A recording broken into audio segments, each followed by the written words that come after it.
Hello, friends. Welcome to Four Friends in a Book, where we gather around each week and talk about the books that we've read and how they've potentially changed our views on the genres, the characters, and the stories that we've been reading.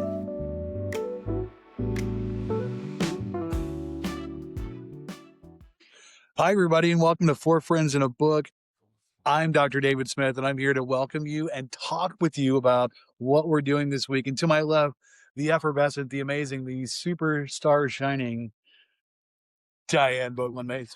Whoa, I didn't know who was to your left. Nice introduction. Thank you, David. Yeah, I am ready to get going. And it's in my top right corner is the lovely Dr. Teresa Starrett. Hello, Teresa. Hi, everybody. And to my, upper left is our candidate, Joe Mays.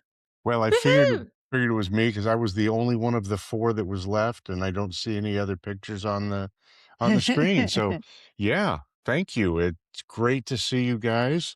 Good to see.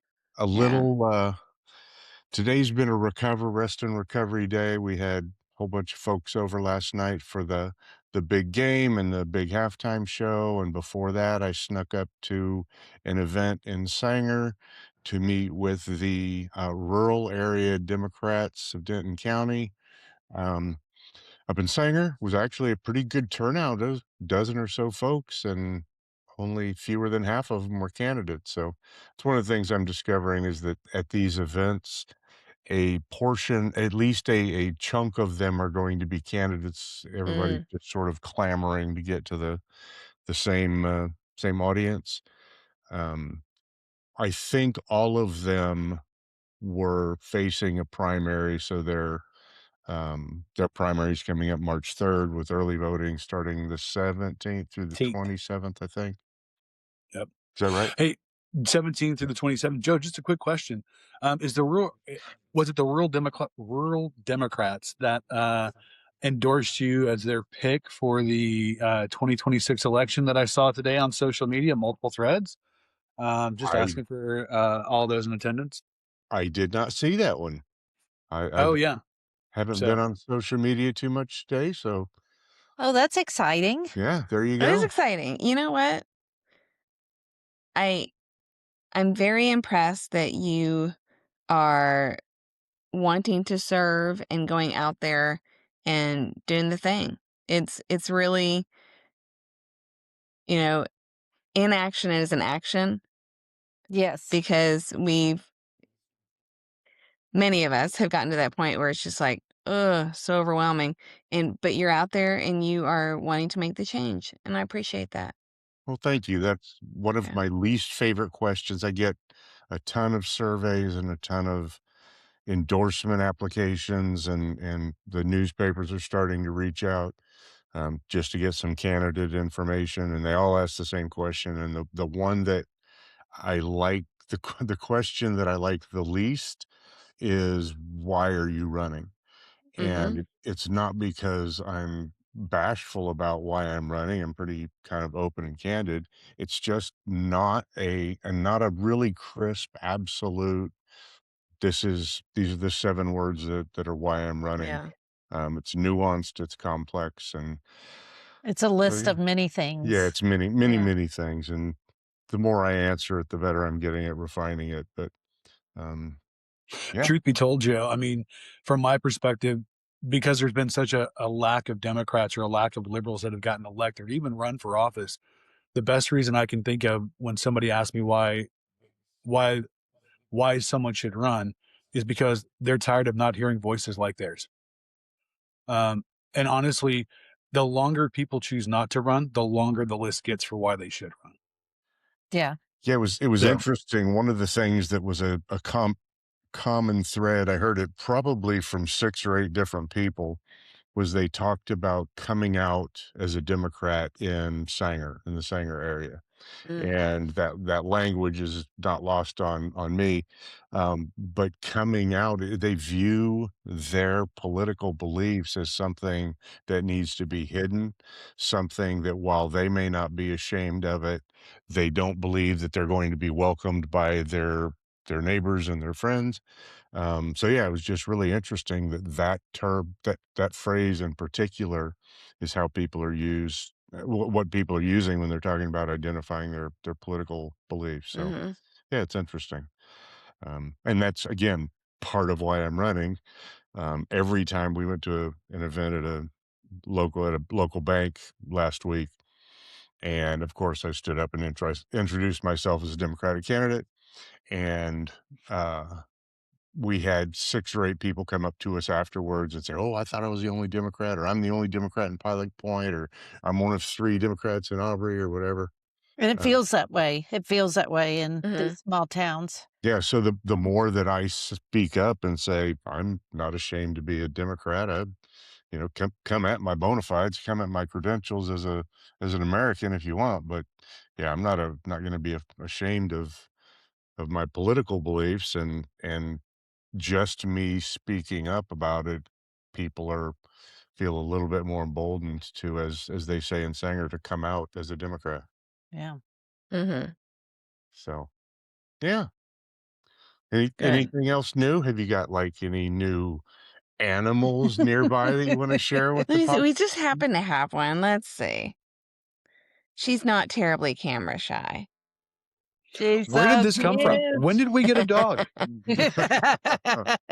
This is Lily Bear, The official Four Friends in a Book mascot. Oh, right? gosh. Hi, Lily And sh Bear. So I want to tell you, Lily Bear and her cousin, I don't know, Bonnie, who is our daughters now, um, daughter and came with son-in-law. a daughter and son-in-law, came with some exciting travel uh, situations. As we were driving back, I became tired because it was a late night drive. We drove up on Friday, coming back on Saturday from Kansas, and I was just exhausted. Um, and so I told Therese I wanted to pull over. I didn't want to get a hotel. She's like, "Let me just take a nap for an hour," and I pulled into a rest stop, gas station rest stop, and I was just like, "Let me just sleep for an hour in the parking lot. I'll be good to go."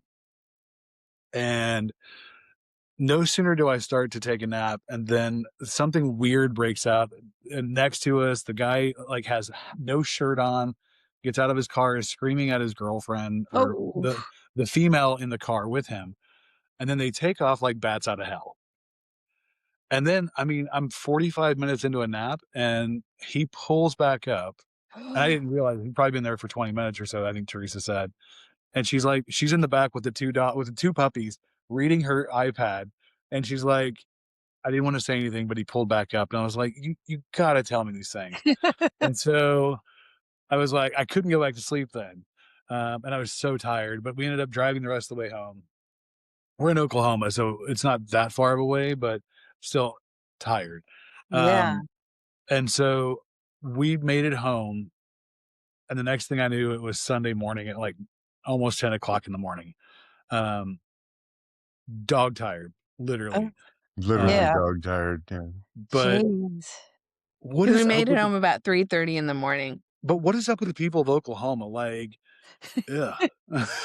Y'all, I I was nervous because this man, he was yelling so loud at the person in the car, and then, like David said, he tore away, and his car was one of those muscle cars, and you could hear it just he was obviously, like, at the highway by that time, and you could still hear it, and I was just like, "Mm." Side note, he was a very tiny person with no shirt and a very loud American-made muscle car.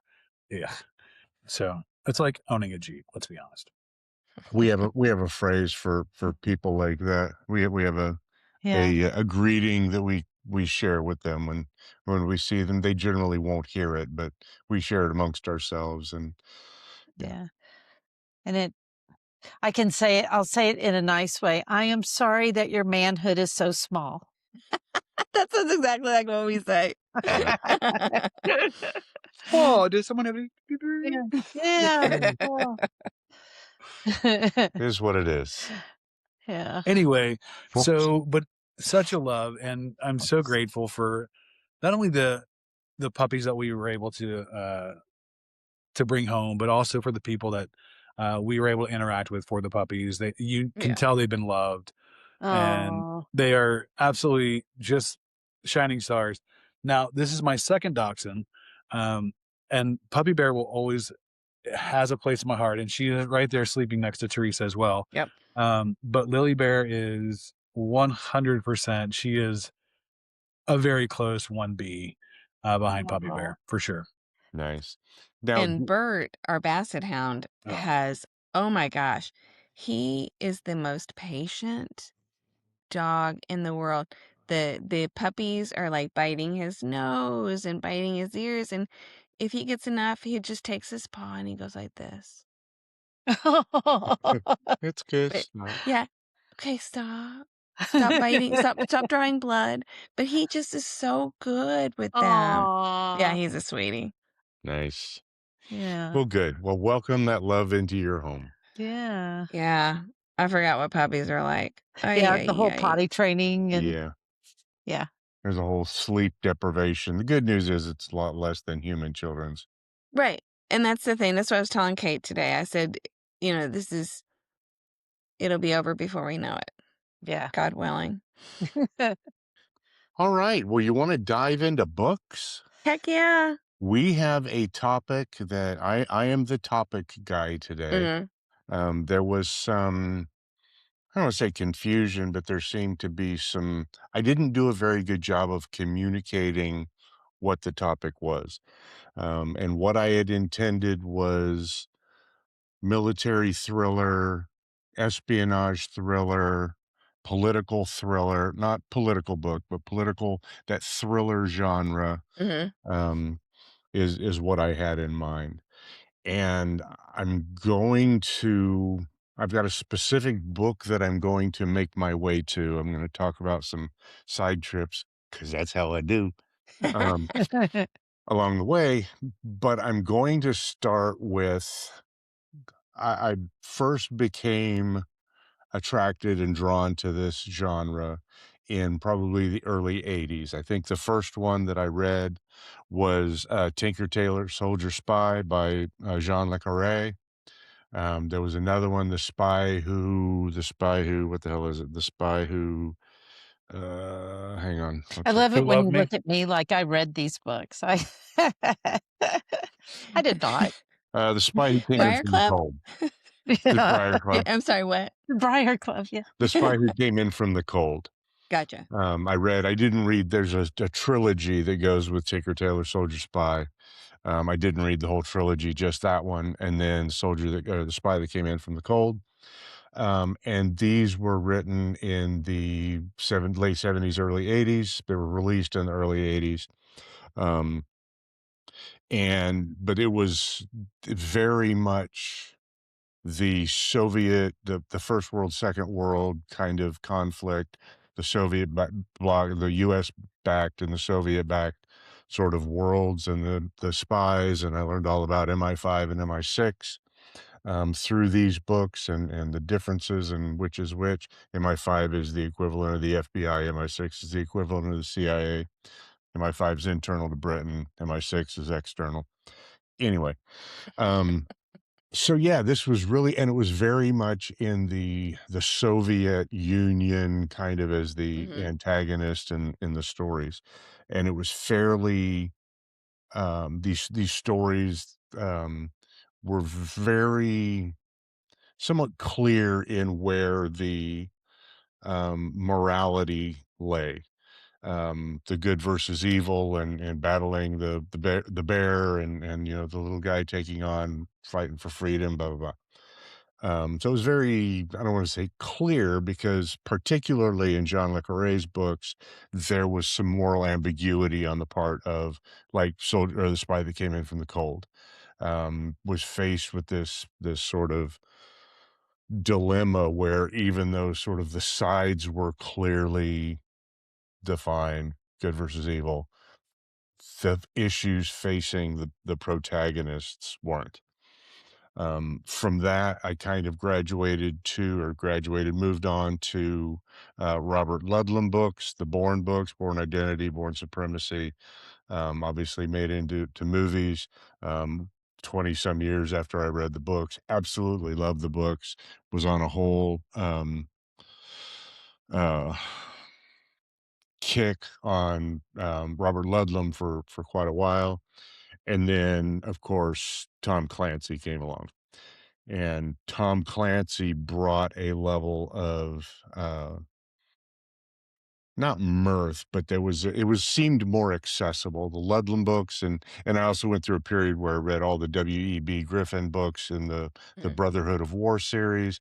That was more military than espionage, although there were some of those stories that went sort of touched along them, but very much at a core, it was Army specifically. The military with thrillers, it was still a buddy series. Then Clancy came up, and I think the first Tom Clancy that I read was Hunt for Red October, which was made into a movie with Alec Baldwin. He played uh, Ryan? Jack Ryan. So thank you. Hey, Good job. I listen. Jack I Ryan in the first movie with Sean Connery as the Soviet uh, submarine captain who there was this whole tension between, is he trying to attack the United States, or mhm. is he trying to leave the Soviet Union? Is he trying to Jiminy Christmas, I told you it was a rough day. What's the word when the Soviets would defect, Defect. or is he trying to defect? Um but still very much um Soviet Union, US sort of Cold War. It's that theme is a great setting for a book. Mhm. Um, then came the book that I'm building to in all of this that was kind of the pinnacle for me because I'm in the military at this point, and at the time, there was a war plan or an operational plan, as it was called 4102, which was if the Soviet Union were to breach the Fulda Gap in Europe, in Germany, coming into Germany, and they were moving west. So Soviet Union attacking Western Europe and the United States defending them. And there was a war plan tied to that called 4102. Well, apparently, Tom Clancy was given really unprecedented access to this operations plan, was allowed to come into the Pentagon and read the operations plan, wasn't able to take any notes, take any copies, nothing, um, to see if the story that he was writing in Red Storm Rising is the name of the book, if that was aligned with reality. And for those of us who had in fact read 4102 and were familiar with the details of it, it was like reading it was like watching the secret that we lived with on a day-to-day basis being shared with the world. It was Mhm. just like, "Oh my god, this is so accurate." So as a military person, again, who lived and died with that whole Cold War thing, for the first 10 years of my military was Cold War. Um, 41 Red Storm Rising was just this ba-boom, it is it. Um, but it was also sort of the turning point for this genre. It wasn't nearly as character driven. So while it was technically accurate in the setting and the details, the weapon systems, all those things were accurate and it was really good in that regard. The character development wasn't great, which is what I'd really loved about John le Carré and W.E.B. Griffin and Robert Ludlum and Tom Clancy up till that point.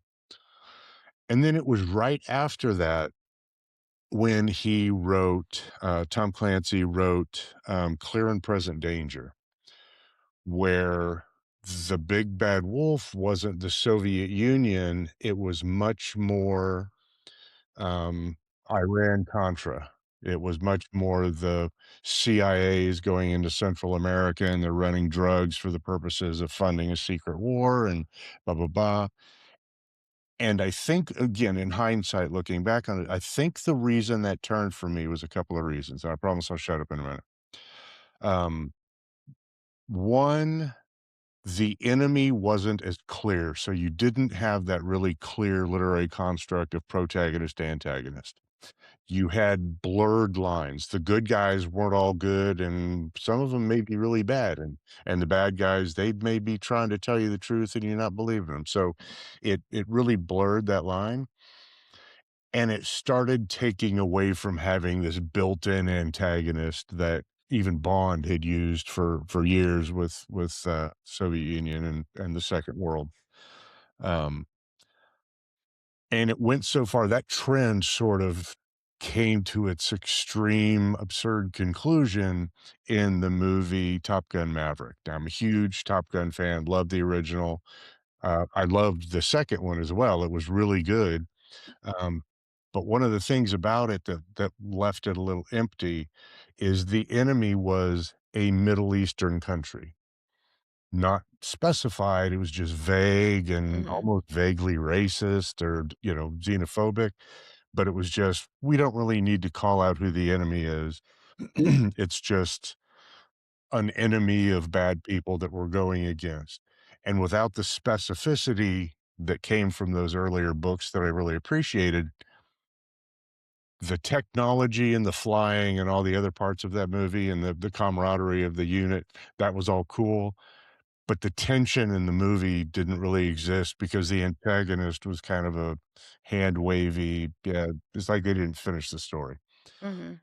So that's why I wanted to bring these up is as much as I like the military and the action and all those other things in this part of the book, it's the moral questions and the moral ambiguity that the characters face, how they how they make choices in light of that sort of moral ambiguity, how they stick to themselves, what they discover about themselves, and yeah, so that's kind of where I wanted to go with this. Less about the rah-rah military and more about the human aspect of it.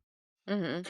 Joe, to your point, I want to say it's interesting because coming from, you're right, with the early Jean le Carré and you go into the Tom Clancy, it was very much individualistic and very focused on a singular state or an identity. But I think as we have developed, as we have become more globally aligned, we've lost that ability to pick out, okay, these people are going to be our our our evil or our nemesis, and now it is the very ethereal, almost like there's no way to pinpoint exactly who is and who isn't the evil character. And Right. unfortunately, I think with the rise of Al Qaeda and ISIS and ICE or however you want to say it, um, it has led us, because you have multiple countries and multiple identities that are in these groups. There's no way to say for sure, oh, they're Afghani or they're Iraqi or they're Iranian.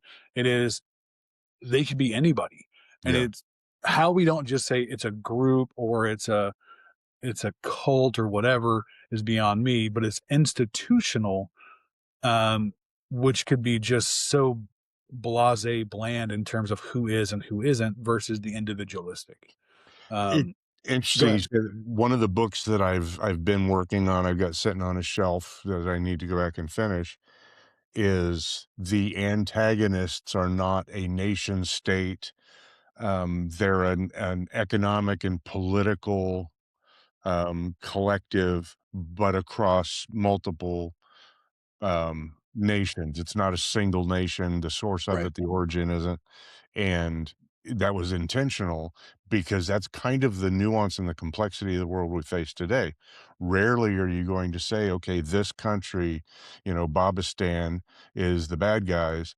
And so we're going to take on Babistan and Rocky's going to, go up the steps and everything's going to be wonderful.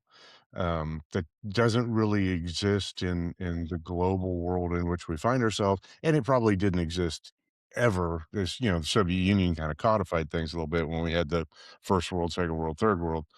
Um, but we've always had that sort of nuance, and Korean War is a good example where you had the Chinese and the Soviet Union both supporting North Korea, where this war on paper ostensibly was North Korea versus South Korea, when really the United States is, basically had their hands up the backs of the South Koreans, and China and Soviet Union had their hands up the backs of the North Koreans, and Korea's just like, "Dude, get off our peninsula. Let us let us go back to life." So, anyway. It's when I was finishing my doctorate at UT Dallas, one of the classes I was required to take was conventional, unconventional forms of warfare, and we read several books on war with non-state actors versus state actors. And Mm. so it's an interesting read. Some of the books, very few of the books that I've kept by choice. Um, and it's such a dark perspective. And so when I talk about with my students now about foreign policy dilemmas, one of the questions I ask them that they have to answer in class is, um, what is an acceptable form of warfare and loss of life, right? And these are legitimately questions that the UN and NATO and other agencies ask themselves when it comes to warfare, because ultimately these are the things they have to decide when they are going to battle. And so the person who taught us that class was a former member of the UN and was a planner for acceptable casualties in the event of a global war. So, or I say it like that. Her very detailed title, I don't remember. I Right. was not an international relations student. I'm all about love, peace, and congressional politics. And so after that, I'm out. War's not real. It's just money. So, but Yeah. anyway, With it, yeah. it is real, Teresa. I'm just kidding. But for me, for what I studied, it is not a thing. So, When I it's funny you mentioned that. I spent the beginning of my career was very much in the military, was very much in the mold or within the context of the Cold War, first as a linguist, a German linguist, because East Germany was still a thing, then working in, Strategic Air Command, where nuclear bombers was a thing, was that was our purpose. And then as time went on between then and the end, the last 9 years was in special operations, where there is no big monolithic the enemy. It's a specific it went from being very broadly strategic to very precisely tactical. And yes, there were strategic objectives, but the things that we were doing were far more tactical and surgical, as opposed to, dropping 50 B-52s worth of nuclear weapons, across the world, and then hold our breath, hope nothing bad happens. Um, so anyway, you know, it's to give you, I mean, this sounds very pedantic in that, given that statement, their statements, there's an episode of The West Wing where uh, the president's physician is killed while on a mercy mission to Africa, yep, I know the episode. and so he's very angry and he's hurt and he's just shattered by this. And so he literally says, "Is this what a life is worth?" And he's like, "We bomb things that we know that they know that we're going to bomb, and so they cleared them out, so it's worthless. This is what a life is worth." And so I think it's an interesting realization that yes, and he makes the decision at the end of the day that he's going to bomb an empty building that is strategically valuable, as well as two, ammunition dumps, because that is what it is. The And proportionate response a episode. proportionate response to what it is, because literally he was calling for a nuclear attack Mhm. on a sovereign nation. And it's like, you don't kill somebody because they killed 3 people. You blow up some things and you call it a day. And so Show of hands, who's never watched West Wing? Oh my god, the greatest political show ever. Oh my God, if I could tell Joe daily for several years, we need to watch The West Wing. I would watch it again. Let's watch The West Wing. And I'm like, To it's kind of hard to watch right now because we don't have that guy as president. And Yeah. Well, not with that attitude, we don't. Well, Well, but I do want to say, like, tomorrow we will be celebrating our 8th anniversary, and we are going yay, on a congratulations. 24-hour getaway, to get Yeah. out of town. But for at least all of those 8 years and even before, I have been trying to convince her that watching West Wing is worth it. It is I'm gonna It's tell you, dated just a give it little up. bit. it's Just give it very up. dated. No, Yeah. Yes. it's worth it. Why would I She if I had medicine that would save your life, Teresa, would you want me to give it up because you've at first resisted taking it? You would Okay, want me to save your life, wouldn't you? that show's not going to save my life. You know this It house could. since you never watched it says It what? won't. It won't. No, to I yeah. don't care. To be fair, we watched, like, part of season 1. I did do that.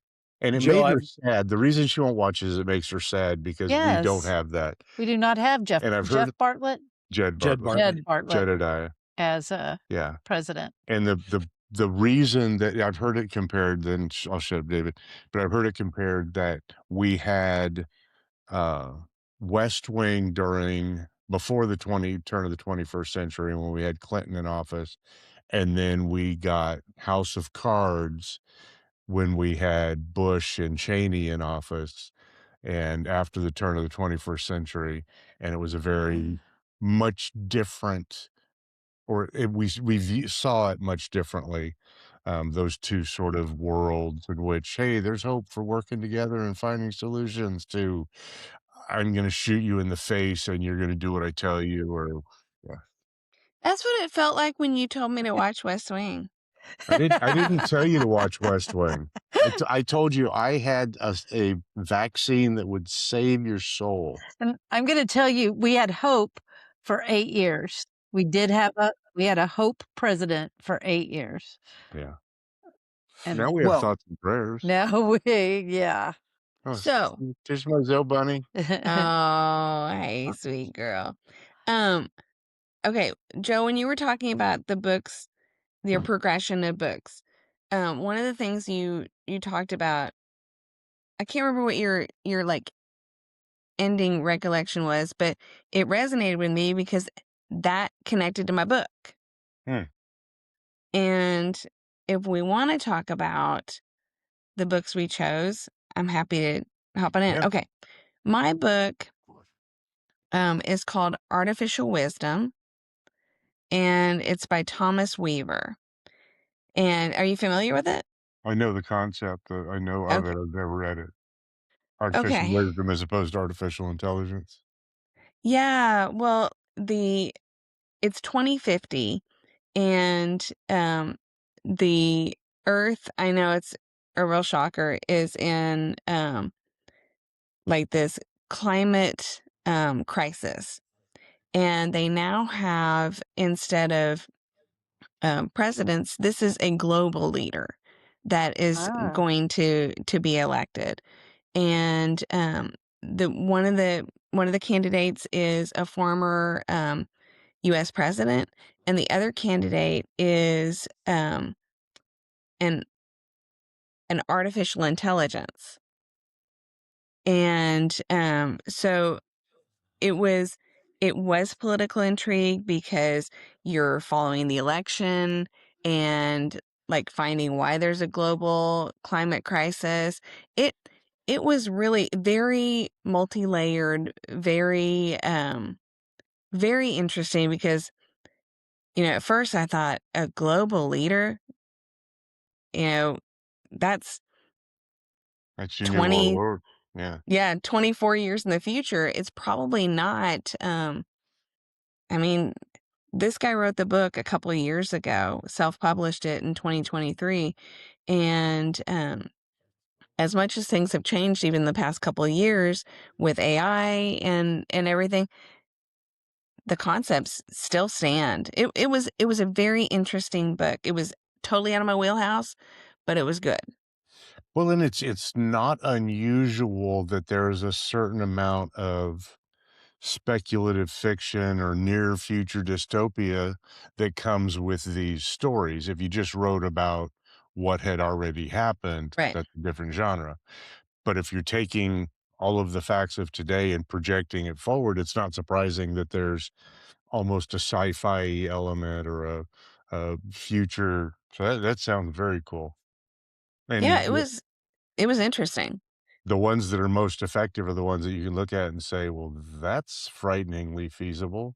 Were there Mm. things in it that were really close to home, like you could see happening? I will say honestly, the climate stuff was pretty terrifying. Yeah, Um, you know, just to read about that, and that seemed to be one of the biggest themes about why the entire world was coming together, because there had been some just really horrible things happening in different spots around the globe because of climate change. So right. it was Wow. very interesting. I mean, like I said, completely out of my wheelhouse. And then you have the election during this time, and then of course there's some, some murders, and so there was a lot to this book, and this 400 and 40 pages or whatever. There was a lot going on, but it was very interesting. Hmm. It did make me go, "Huh." Yeah. Hmm. Nice. And you read this book specifically because this was the topic for the week? Believe it or not, I had just finished it when you called the topic. Oh, wow. And Perfect. Nice. yeah, this has been on my TBR for a while, and I thought, "Yeah, I'm gonna dig in, I'm gonna read it." And, I'm glad I did. I don't know that this would be a spot that I would stay in and read just this very niche-y genre, Yeah. Yeah. but it was good. It was good.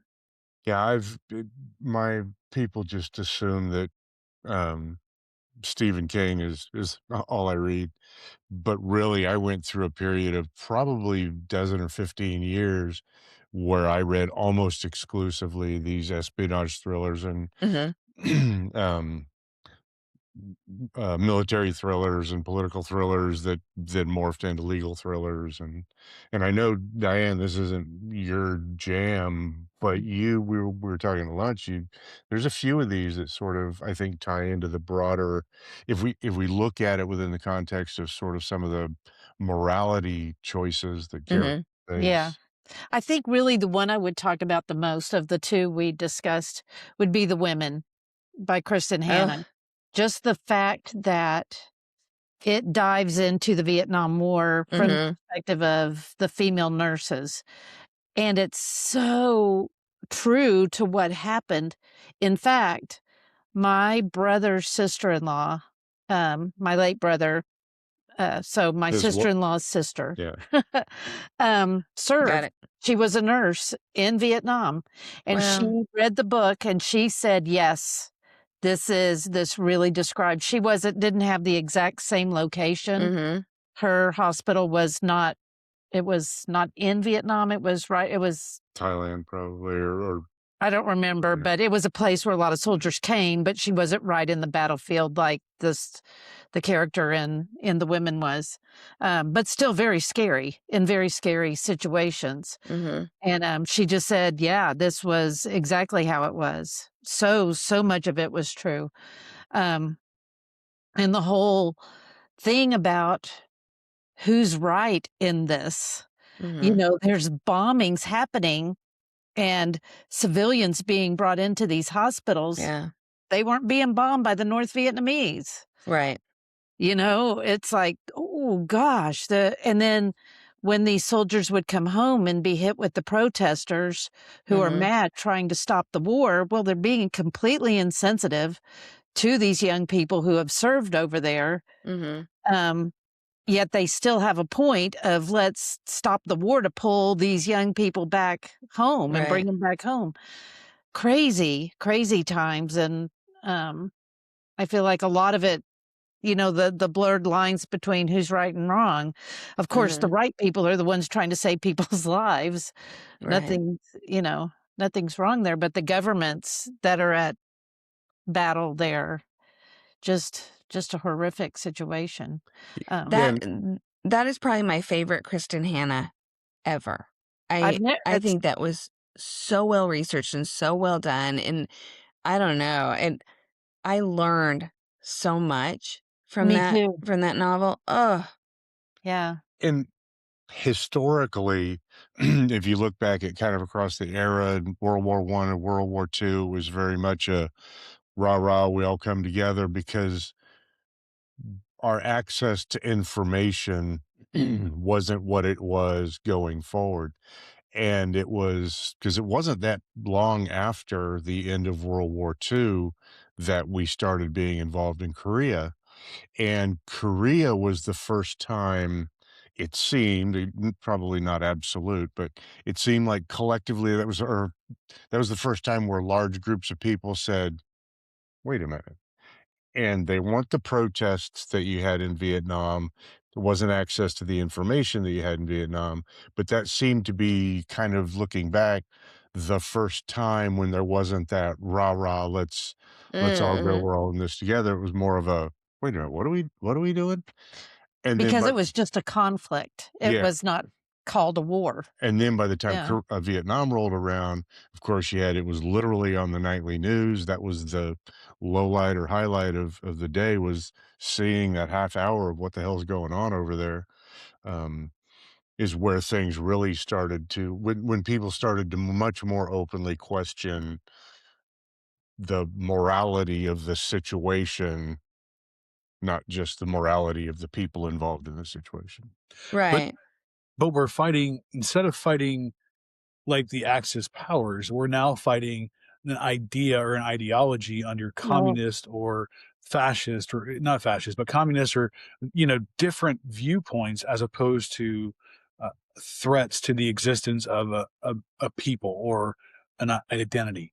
And so I think right. for a lot of people, it was the idea that, and this is my perception, I wasn't alive or have any experience in it, but for a lot of them, it was like, why are they any different from us? I mean, they're just wanting to get along and be left alone, no matter how they believe, versus, Japan attacked us, which that is the whole sleeping tiger thing. And the idea that you've attacked us, even though Pearl Harbor wasn't US sovereign territory, it was our military base with our troops. So Right. you've kicked the hornet's nest. We're going to punch your teeth in. Right. Versus with Vietnam and Korea, we kind of imposed ourselves to protect a belief or a, a system of ideas that not everyone agreed with here, unfortunately, because we're coming out of a war where millions of people died and we were fighting for a just cause. And over there, we're fighting just maintain status quo. Right. Right. Yeah. And unfortunately, had it been Patton, he was attempting to roll all the way to Moscow or St. Petersburg to end the communist regime of the Soviet Union, and everyone's telling him, "No, no, no, we're not going to do that." Well, And MacArthur so, did it in the Pacific as well, right, and he took it to, I think, Truman, said, "Look, we cannot afford, we have to push all the way through Korea and get all the way and take over Russia now," and that's why he was ended up retiring. So, yeah, Patton and MacArthur both, retired. yeah, retired. But yeah, they both had saw the same threat. Uh, Mm. And it was true, yeah, right? Yeah. yeah, they Yeah. weren't wrong. Yeah. Hmm. Where would we be David. today if we had just let them go? Yeah. Yeah, I know. Exactly. I just wondered what David read. yeah. I read the Briar Club, and so I actually didn't read a new book this week. I'm going to be 100% honest. But what I did do was reach into my bag pre-health event. I reached into my bag of old books that I used to love, and as Teresa will acknowledge, I would read by the stack. And I read from Brad Thor, one of my favorite thriller spy author novels, um, "The Lions of Lucerne," which was the first novel in the Scott Horvath series. Um, and so I made some notes while I was at work today, because one of the things that was interesting, and it kind of goes to there's what's the Harrison Ford movie where the president is kidnapped, or they're attempting to kidnap the president, Air Force One, I think. Air Force One. Uh, Yeah. and they're trying to take him hostage so that they have bargaining or leverage. And that's all this is. So Harbath is a former Navy SEAL and a Secret Service agent. So like he's got some skins in the game. Like he's a pretty well-to-do guy. Um, and he is not going to suffer fools. And so he's the only one realistically that's outside of the networks that they can trust because he is not, how do I say it? He's not a known commodity by either side. Either the Americans, I mean, they know of him and what he can do, but he's not known by the people who are attempting to um, take over or to bog down the system, if you will. Um, he is probably one of my favorite, and Brad Thor's one of my favorite authors. I can't say enough about his work. Um, he's a highly competent, flexible protagonist who is seeking to, as you were talking about earlier, that moral compass. Like he knows exactly which way his North Star is. Yeah. And he is going to do everything in his power to make sure that everyone abides by his North Star, no matter what the personal sacrifice or cost is for him. And I think that's a powerful message um, to kind of deliver because that's what there's that moral ambiguity in a lot of our spy assassin slash thriller novels. Like if you look at, you talked about Jason Bourne, like he is the ultimate assassin. Um, and he'll kill anybody that you direct him to, kind of like the Winter Soldier from from the Marvel series. Mm. But at the end of the day, once he realizes what is right and wrong, he stops because he can't kill somebody that doesn't deserve it. Or if he finds that if someone finds that weak point, he's like, this isn't right. And Harvath kind of embodies the Winter Soldier mentality and a little bit of the Jason Bourne mentality, and that he is a very capable operator, but he's also going to do it only for the right reasons. Now, once you point him in the right direction, there's going to be no stopping him. And I really like that. And he then proceeds to travel and traipse all across the European continent, solving the problem and also winning the day, if you will, which I really appreciated. And I don't want to go too far into it because there's a lot of, it's really easy to break out the spoilers, but suffice to say, he's successful. Well, and that's you mentioned that North Star and these characters in this type of book having sort of that absolute North Star.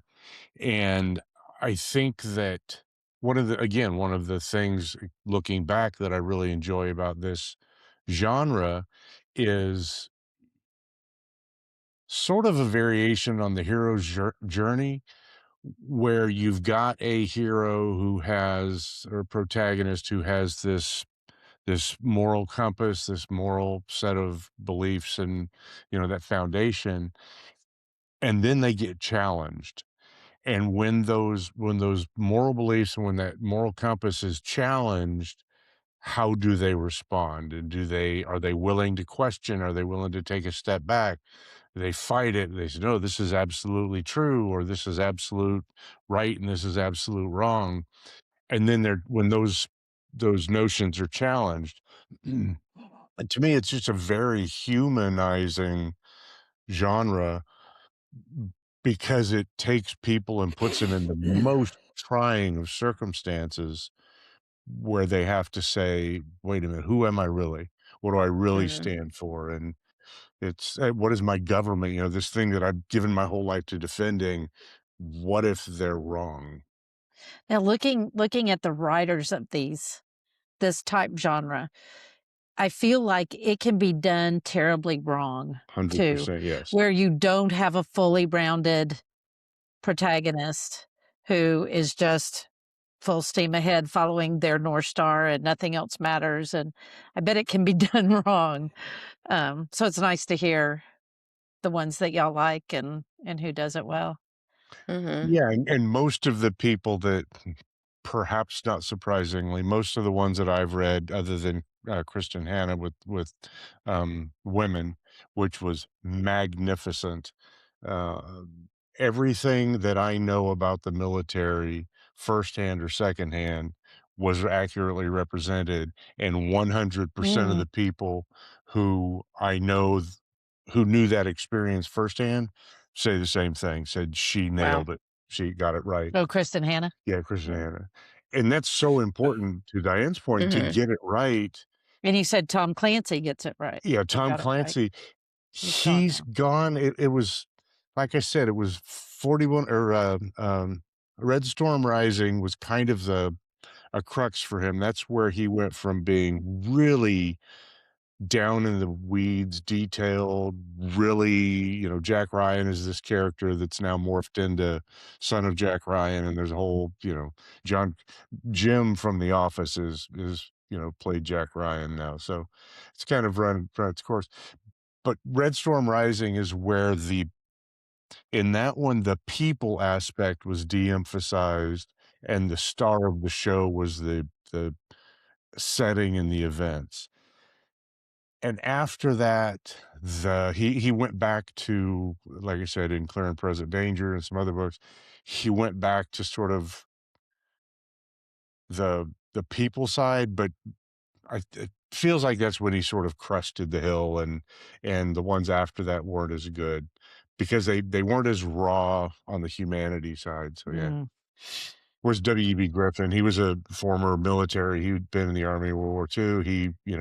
He knew what it was like to be a grunt in the field. So his stories had a touch of not only realism, but I don't know, maybe reality.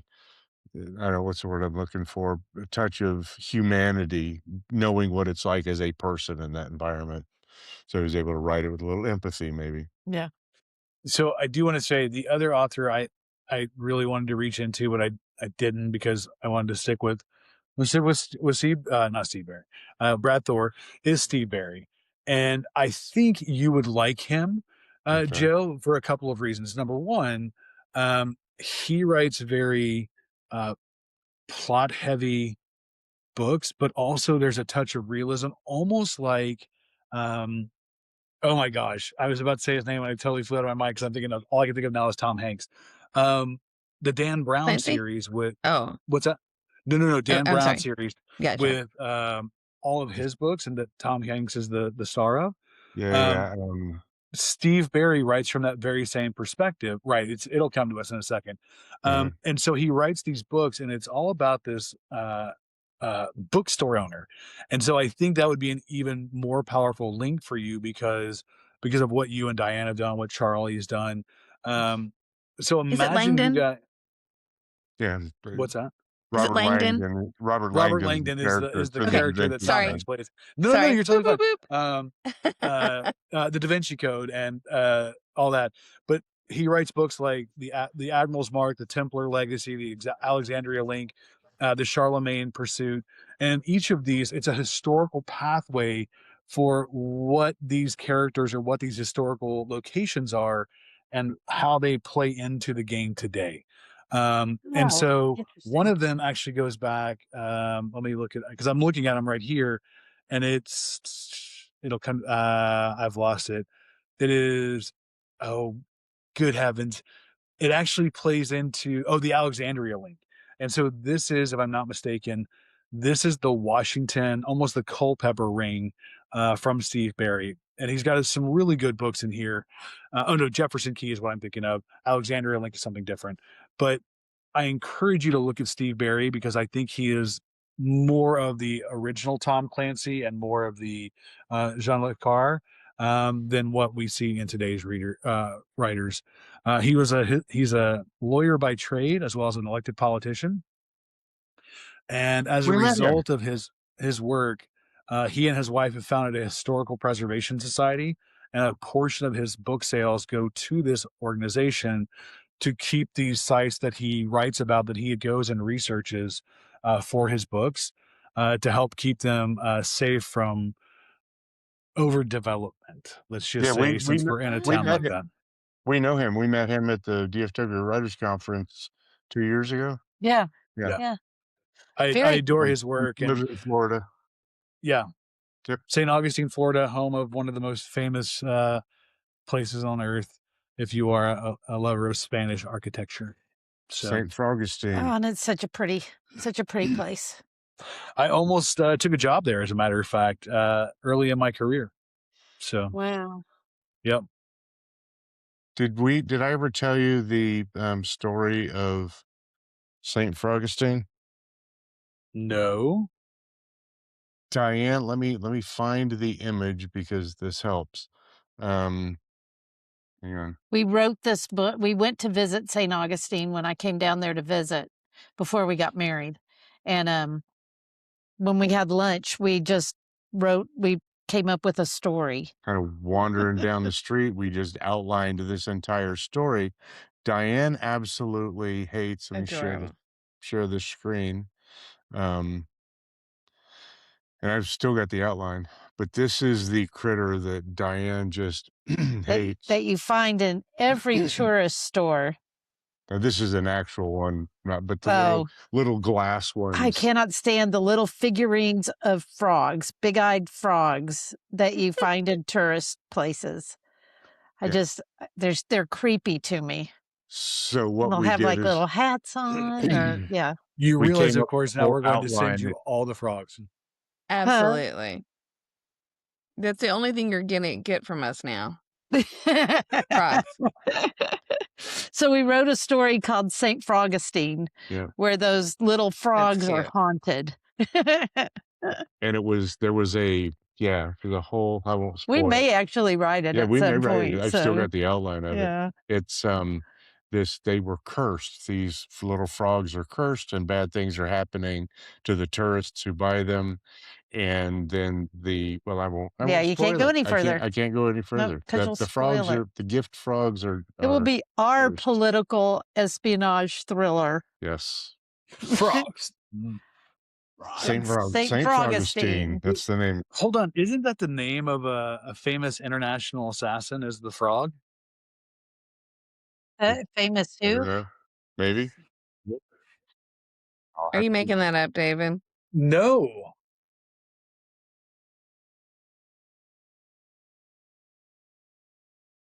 Well, Podcast brought to you by Google. Yeah. Okay, so it's actually the true memoirs of an international assassin. So it's a movie, and I was like, wait a minute, hold on. And it stars oh my gosh. Kevin James, and he is called the Frog. The frogs. well, So okay. yeah. I was like, I know I've heard this before. Okay. Yeah. All right, never mind. Pay no attention to me. Move on. Fascinating. Knowing this topic was coming up today when we were watching the Super Bowl yesterday, and in particular, the halftime show. And with my mind kind of already going into this espionage thriller, military, Black Sunday. Did you ever read that book or see that movie, Black Sunday? Yeah, it was back in the 70s, or I read that one long, long, long time ago. Anyway, my mind was going into how a fictitious depiction of an event like that could go. Of like the halftime show that was drawing such ire among the populace, that kind of thing. I'm so glad it didn't. Oh God, yes. And I'm not gonna lie, at the end when the fireworks were going off, I kind of held my breath just for a split second. So yeah, it was Did you guys watch it? Mhm. Yeah. are you at liberty to share your thoughts on it? I enjoyed it. You know what? I I just appreciate a halftime anyway, and I appreciated all the people who were there as guests, and I don't know. I just think the message for me was really positive. Mhm. The thing that gave me goosebumps then and now, well, two things. The wedding, which as it turns out, don't know if you know, that was an actual wedding. Are you There kidding me? No, it was No, actually there a was real wedding. There was a couple who had invited Bad Bunny to their wedding. He declined and then in turn invited them to the Super Bowl to be married during his Super Bowl show. The pastor Oh, drove down from my hometown of Sacramento to do I the love it. ceremony at Levi's. Yeah. But when he said the only words in English that were that Bad Bunny used during his presentation were "God bless America," Uh-huh. and then he commenced to listing the The listing, nations yes. in South America, Central America, Latin Yep. America, and North America, goosebumps. I mean, that was everything. I just absolutely loved that. And then the message, of course, at the end, the only thing more powerful than hate Hate is Hate, is love. love, it's or love. I can't remember the exact. Which is so true. I mean, come Yes. on. Yeah, Let's just all Yes. be kind to each other. it's the So only thing that beats hate. Can't beat hate with more hate. So I mean, you Ugh. can, but it's really expensive and violent. literally Oh, though, yeah. if you have hate and you're going to battle it with hate, and I learned this from all the 70s and 80s and 90s political thrillers that I read. If you have this ball of hate and you match it with another ball of hate, a bigger ball of hate, you just have a big giant ball of hate. The only way to win the game is not to Don't play. play. That's right. Yeah. So anyway, Well, I where's the think fun in that's a that? beautiful message, actually. Yeah. yeah, Well, yeah. we did good today, So there you go. time-wise. I There know. you Look go. at us. That was I my topic. know. Who's Yeah. up Great next? I think topic. it's Teresa. I No, it's think Diane. Diane's up. No, I think it's Diane. me Oh, because it's still Black History Month, so and looking that's what we're celebrating next week. Okay. Black History Month. so Okay. looking forward to this one. I think of the possibilities and I get giddy. Not gonna lie. So, I'm gonna have to look at my shelves. yeah. I mean, you don't have to reread something. Just tell us a James great book you McBride, read. Percival Everett, Toni Morrison, Oh yeah. Octavia Butler. I mean, I know. There's some good ones. Yeah. I'm gonna have to look at my shelf. so excited. Wait, Yeah. can I get a I may recommendation that I will then just shovel off to the side? What? read Trouble of the Tenants. Talents. Or the Talent, sorry. What were you saying, David? I was like, can I get a recommendation that I'll just put off onto the side? Oh, yeah. No, because we know you won't read it if we recommend to you. Is that right? I think he's making fun of me because No, I'm not Joe's making fun of you. recommendations. I would never make fun of you. You are the love of my life and the mother to all my puppies. All of them. Yeah. I don't know what I'm gonna read. Have you I read don't know. Parable of the Sower? Have I read what? You told us Parable not of to the read it Sower? right now. No, I told you not to read it right now. I Well, no, recommended it that was you not read it. both Was of it them both? because they were going through Yeah, funerals that's and true. yeah. That's true. Yeah. Now, I think there's such a spark of optimism that permeates that book, though. That is not what you told us when you In the told us dark, not you read it right trudge now. through it to no, yeah. no, it's a I'm trudge. gonna say But a then, hard no right now. But I love her writing. yeah. Yeah, absolutely. You read Great writing. James, yeah? Have you I read have not read James? James. No? No, I abandoned it after a little while. Okay, fine. Yeah. Well, this will be a good discussion to see what you did read. Hey, that's entirely your um prerogative, Teresa, to have bad taste in books. I have no problem with that. That's entirely up to you. I will most likely come back to it. There are some books that I just know aren't right at that very exact moment. Right. And then there are some books that I just legit have abandoned and I will not go back to them. I kind of struggled with James at first because it felt a little heavier than I was expecting. Mhm. But when I kind of surrendered to the escapism of it, while still having sort of the depth underneath it, it just I flew away with it at that point. But at Mm. first, I don't know. I don't know if I was overwhelmed or what. But yeah, once I just sort of surrendered to it and went cruising down the Mississippi, it was magical. Hmm. How long is Or it? Duly they, noted. what's that? How long is it? Not that long. It's short. Yeah, it's Short, not a short. long.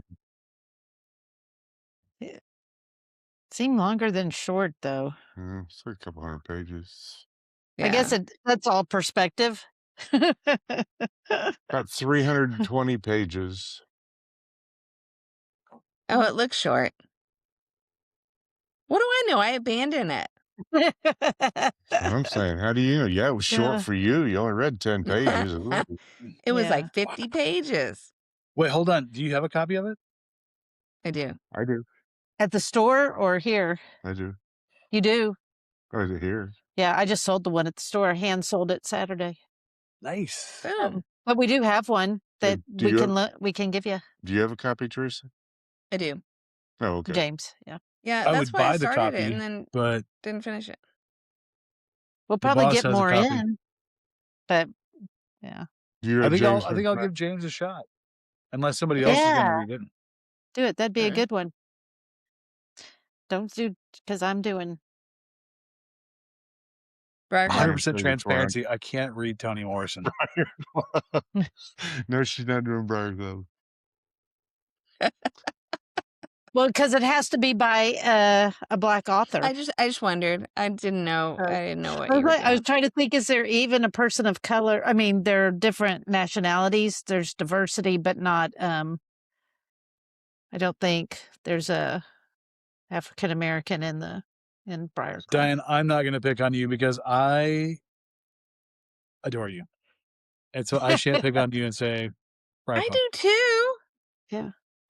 I just said it first. That's all I'm saying. Yeah. Carlton, can I borrow the Briar Club? Briar Club.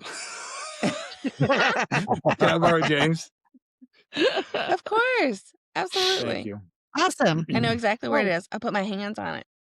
I am looking forward Um, to our discussion next week. Yeah, Me I think too. I'm. It'll be I good. think I'm going to dive in if I have time. Parable of I the don't want to hear. Talents. Don't tell us the book. That's not a rule. Because It then we is have to too a talk about it rule. next week. And it has to It's go on the not a rule. list. Look at how Joe, where serious. have you been? Look at my brow.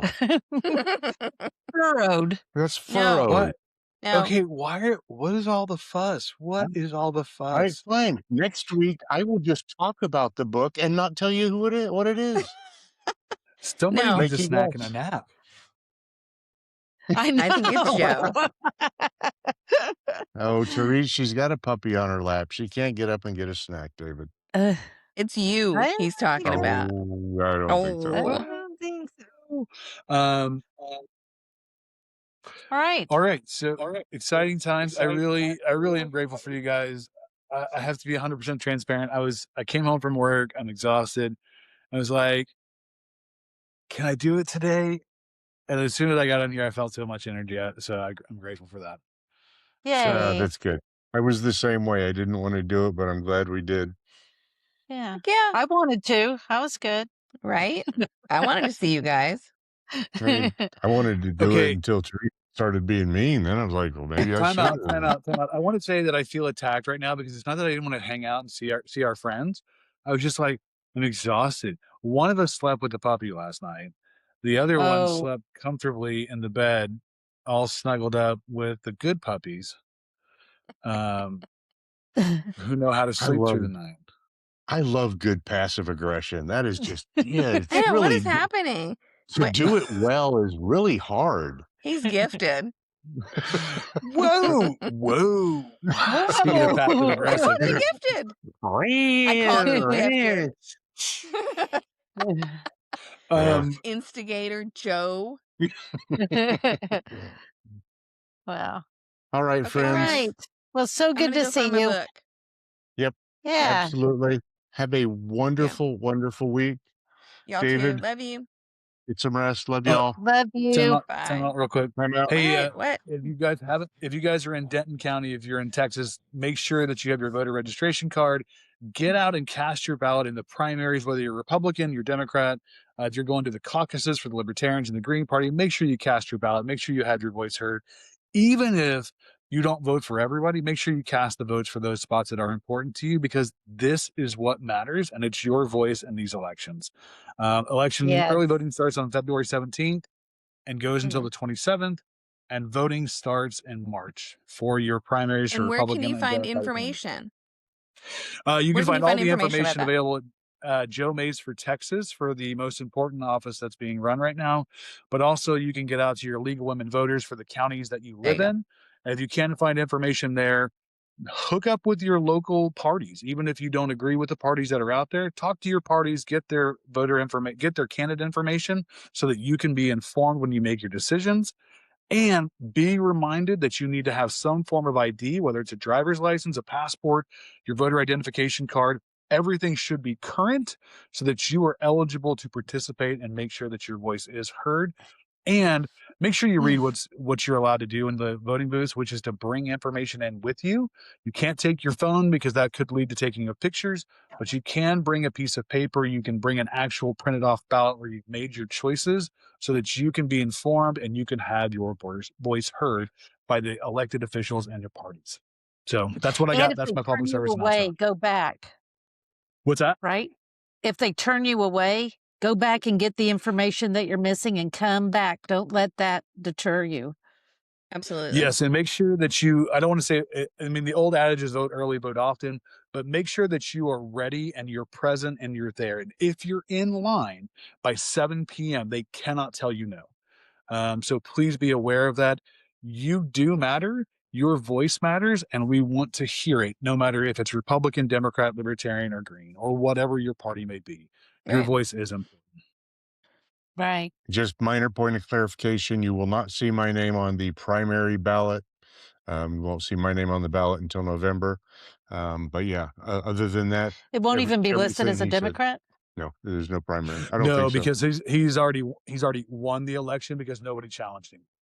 Oh, so they won't even list it. Yeah. Okay. And you can get more information at votetexas.gov. If you want to find information about me and my campaign, then go to Joe Mays for Texas. But yeah, don't worry about voting for me now. Just vote for me in November. There you go. Yeah. Yay. Beautiful. All right, friends. All Good to right. see you. Love you guys. We love you. Good. Love you guys. Bye. Bye. Peace.